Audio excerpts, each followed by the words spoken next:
Seventh day அட்வென்டிஸ்டில் படித்தேன். So எனக்கு அப்போ சின்ன வயசில் சொல்லி கொடுத்துருக்குறாங்க, நீங்கள் நல்லது பண்ணால் சொர்க்கத்துக்கு போவீங்க, கெட்டது பண்ணால் நரகத்துக்கு போவீங்க அப்படின்னு சொல்லிட்டு.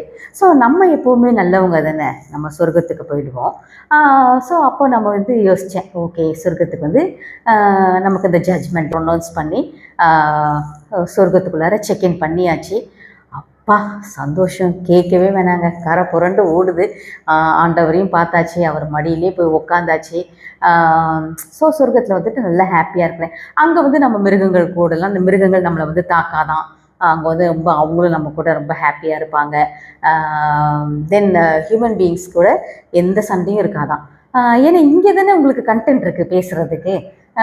குழந்தைங்க என்ன பண்ணுறாங்க, படிக்கிறாங்களா, என்ன படிக்கிறாங்க, எப்படி படிக்கிறாங்க, என்ன மார்க் வாங்குறாங்க, அதுக்கப்புறமா வேலைக்கு போகிறாங்களா, ஓகே நல்ல வேலைக்கு போயிருக்காங்களா, என்ன சம்பளம் வாங்குறாங்க, ஓகே கல்யாணம் பண்ண போகிறீங்களா, பொண்ணு யார், பையன் யார், நல்ல ஸ்டேட்டஸில் பார்த்துருக்குறீங்களா, இப்படிலாம் வந்து பேசுகிறதுக்கு நமக்கு இங்கே கண்டென்ட் இருக்குது.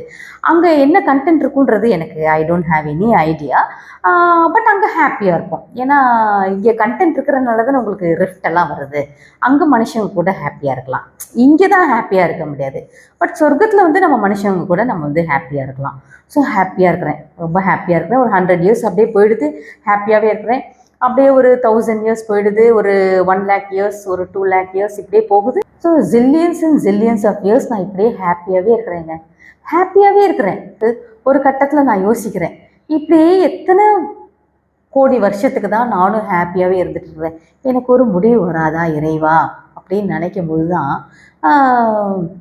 பிறப்பு இறப்பு அப்படிங்கிற அந்த சைக்கிளில் இருந்துட்டு நம்ம வெளியில் வர்றது தான் முக்தியை நோக்கிய பயணம் இந்த பாரத தேசத்தில் ரொம்ப தீவிரமாக இருக்குது அப்படிங்கிறது எனக்கு ஒரு புரிதல் வந்தது.